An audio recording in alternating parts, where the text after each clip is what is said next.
Merrimack River. So Mike came to me with a sketch of an idea for a song. One of the lyrics included the words Merrimack River. And it was ironic in the sense that I didn't know where it was, and Mike didn't know that I was born in Nashua, New Hampshire, and the river actually runs right through Nashua. I immediately fell in love with the idea of this song, and I think the combination of the harmony with the upright bass and the pedal steel and the strings and how the song sort of came to fruition while we were in the studio, it felt so purposeful and so fitting to open a record with. I loved the lyrical idea of restless to begin, a wave comes crashing in. I thought there was nothing more appropriate to open an album with. Ferndale.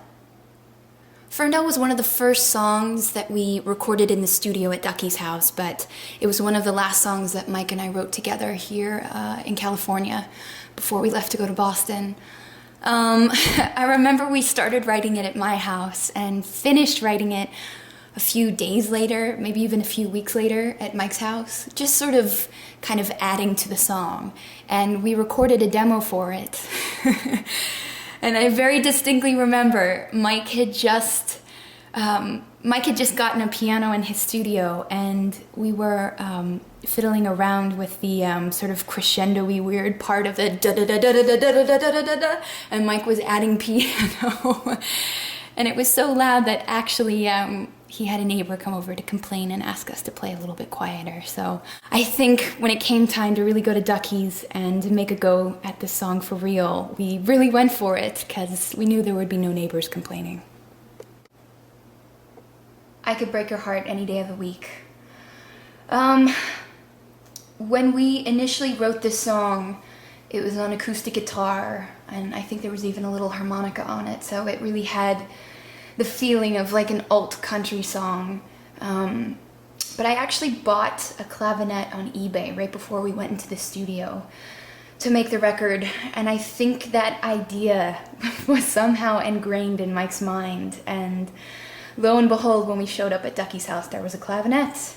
I remember going to the grocery store with Mike the day that we were going to start tracking I Could Break Your Heart, and he's like, I think I have an idea of how to use the clavinet in this song. And I was really curious how it was going to turn out, and it's just funny that we went in thinking that the song was going to sort of turn out one way and sound a certain way, and it just became a whole nother beast once we were finished. And I really liked the idea of I don't know, owning and acknowledging this sense of self in a kind of tongue-in-cheek way, whereas I've had some other songs in the past that were all about owning who you are and feeling confident and comfortable in your own skin, and this sort of, I think, took the piss out of it a little bit. Pocket Philosopher. So this song started from a desire to write a song in the vein of Randy Newman or Harry Nilsson. And it's lighthearted and it's goofy, and I think Mike and I really pushed ourselves to go somewhere that, I don't know, was a little bouncy, almost had like a sense of a musical to it, which is definitely my cup of tea.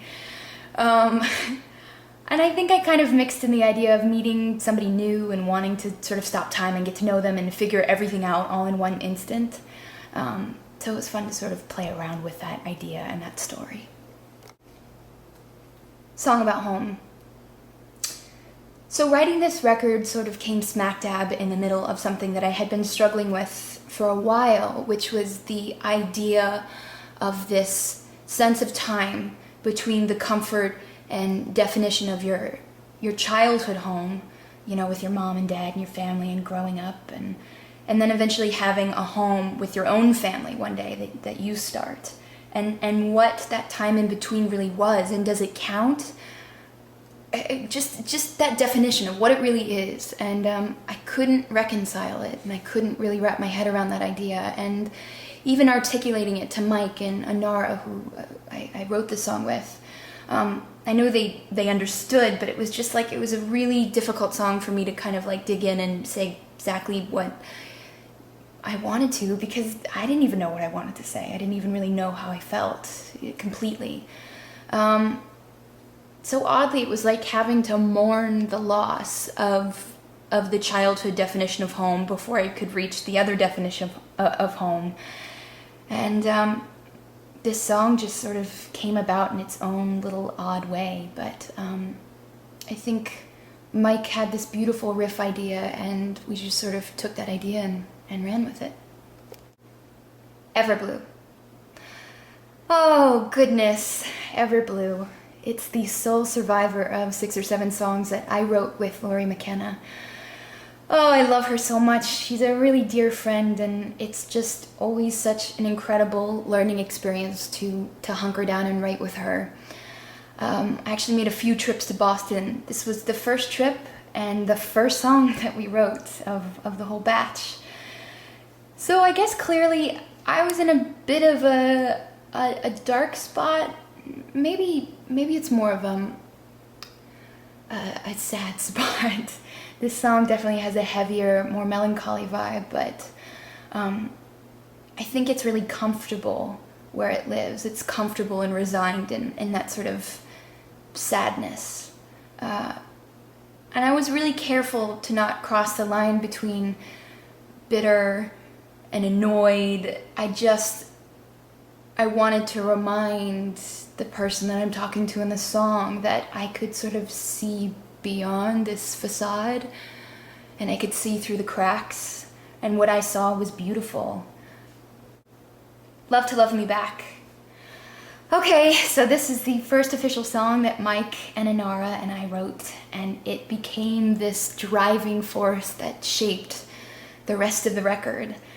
This was the first song that we recorded to at Ducky's house, which was bizarre because we really got into the record so quickly. Mike and I took the red eye from Los Angeles, landed at like 6 o'clock in the morning, went right to Ducky's house and woke him up and basically got started right away because we were so excited.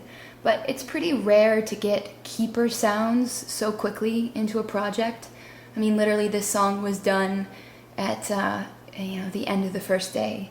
But we just really went for it, and I guess we'd all been listening to a little bit of Lindsey Buckingham, or a lot of Lindsey Buckingham, and really wanted to go with that whole sort of Fleetwood Mac vibe. Indian Summer. This was the one and only song that really carried any severe demoitis for me. I just have this really vivid memory of writing the song with Mike and Inara at my house, and I have this like great grainy recording of Inara and I singing the song and Mike just like pounding the piano, and I think I listened to it over and over and over again before we got into the studio, and I just fell in love with the sound of it and wasn't really sure how we were going to be able to top it. Mike and I sang it together, sort of like a campfire vibe. It was bizarre. We sang it together and recorded it in the stairway going upstairs. And it had this great sort of ambiance, but it was almost too roomy. So then I went back downstairs and tried singing over what Mike and I had sang, like singing with it, and that didn't quite work either. So I ended up just singing it by myself in the end, and I think it all sort of came together once we got to Harvard and put this beautiful harpsichord on it, and of course the unbelievable 1920s Steinway that Mike played the piano on for the track. It's just it makes me melt. It's something really interesting, just the way this song came together, and lyrically the idea of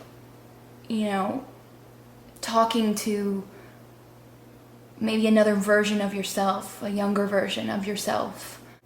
I like the concept of maybe liking that younger version of yourself better. Nothing, Everything.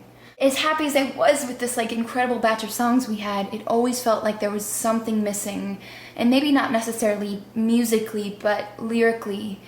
I just had this concept in my mind that I couldn't really get rid of, I couldn't shake, and Mike had been riffing for a few days. You know, we would have our own routine, get up in the morning and have breakfast and check emails, and, you know, occasionally I'd wake up and Mike would be playing guitar downstairs, and I just remember hearing this riff, this, like, you know, chord progression he had been working on for a couple days. And I was like, you know what, there's something to that. And I sat down and talked to him about what was on my mind in terms of like a lyrical idea, and it was something that kind of just unfolded and was finished within 15 minutes. It was literally that kind of song, and it's about telling someone really lovingly that it's time to move on because they really deserve the best, and quite possibly you're not the best for them. So I guess in a way this is a really gentle, sweet breakup song. Bug. This was the only other song written at Ducky's house, and I think I just had this real hankering for something acoustic and really simple to fall at the very end of the record. And I think the idea for this song spawned from a conversation I had with myself. It kind of goes without saying that the song is very direct and very personal, and it was always really resolute and hopeful for what was just around the corner, and I think it was the perfect note to end the record on.